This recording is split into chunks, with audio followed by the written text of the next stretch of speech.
traición.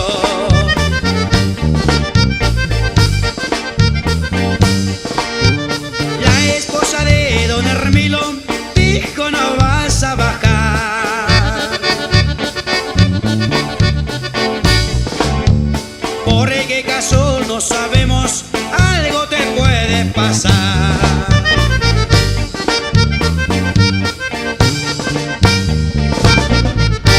Hermilo no le hizo caso, siempre siguió a caminar, porque se le obligaba la carga para entregar.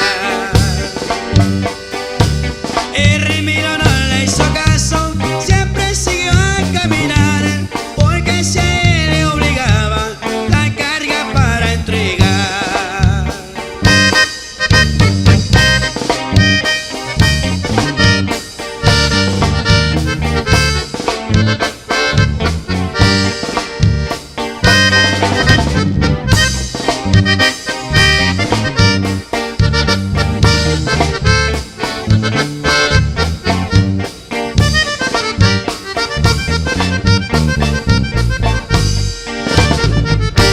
El martes por la mañana decían: Hermilo cayó.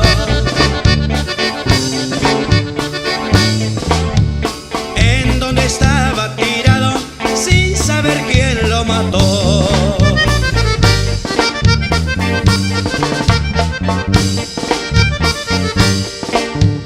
Hermilo ya está en el cielo, dándole cuenta al Creador.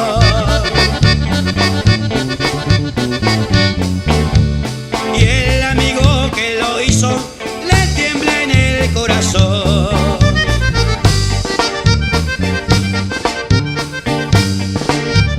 Esta escena dolorosa que les vine yo a cantar,